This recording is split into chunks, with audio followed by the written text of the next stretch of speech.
সরকার বাতিল করা এটিও একটি পলিটিক্যাল নেতৃবৃন্দের দূরদর্শিতার মারাত্মক অভাবের ফল এবং এটিকে বাতিল করে যে কনসিকোয়েন্স তৈরি করা হয়েছে এই কনসিকোয়েন্সের খেসারত আমাদের দেশকে দিতে হয়েছে অনেক দিন।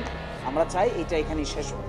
আমরা এটা বলেছি জামায়াত ইসলামী কার পক্ষে রায় গেল কার বিপক্ষে রায় গেল এটা নিয়ে কনসার্ন না, আমাদের পক্ষে রায় গেল কিনা এটা নিয়ে আমরা কনসার্ন না, আমাদের বিপক্ষে রায় গেল কিনা এটা নিয়ে আমরা কনসার্ন।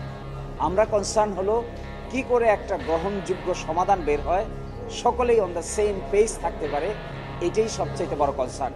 এই ক্ষেত্রে কেয়ারটেকার গভর্নমেন্ট সিস্টেম একটা অ্যাকসেপ্টেবল মেকানিজম, যেটা একটা ইউনিক এক্সাম্পল আকারে আমাদের এই দেশে বারবার প্রমাণিত হচ্ছে। সেই জন্য আমরা বলেছি এই আপিলটাকে অ্যালাউ করা উচিত, কেয়ারটেকার গভর্নমেন্টকে রেস্টোর করা উচিত, কিন্তু তার সাথে কোনো অবজারভেশন দেওয়া উচিত না।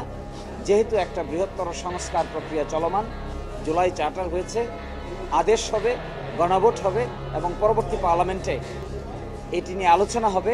এই জন্য একে কেন্দ্র করে সুপ্রিম কোর্ট কর্তৃক সুনির্দিষ্ট কিন্তু অবজারভেশন থাকা উচিত না, বরং এই আপিলটা অ্যালাউ হবে কিনা, ডিসমিস হবে কিনা, এটাই হওয়া উচিত সুপ্রিম কোর্টের নিষ্পত্তির মূল প্রতিপাদ্য বিষয়।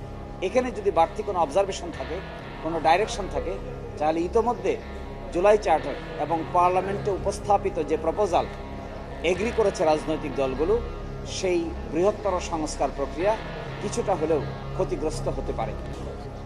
আমরা বলতে চেয়েছি যে অনগোয়িং সংস্কার প্রক্রিয়া চলমান, যার মধ্যে কেয়ারটেকার গভর্নমেন্ট সিস্টেমটা কি হবে এটাও একটা আলোচনার বিষয়। এই ব্যাপারেও জুলাই চার্টারে স্বাক্ষর করেছেন, এইটিও আগামী গণভোটে উপস্থাপন করা হচ্ছে।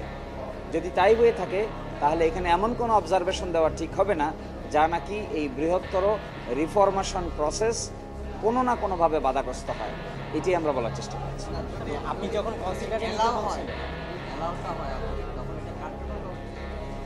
তত্ত্বাবধায়ক সরকার ব্যবস্থা বর্তমান প্রেক্ষাপটে সংবিধানে অ্যালাউ হয়ে পুনরুজ্জীবন হলেও বাস্তবে এটি কার্যকর করা এই মুহূর্তে সম্ভব নয়।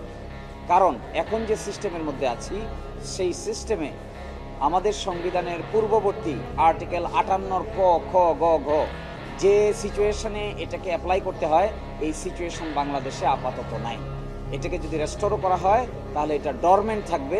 যখন এই পজিশন আসবে, এই পরিস্থিতি আসবে, পরিস্থিতি সাপেক্ষে এটাকে অ্যাপ্লাই করতে হবে। বর্তমান সরকার, বর্তমান কোনো পার্লামেন্ট নাই, সুতরাং পার্লামেন্ট ভাঙারও প্রশ্ন আসে না। পার্লামেন্ট যদি না ভাঙে তাহলে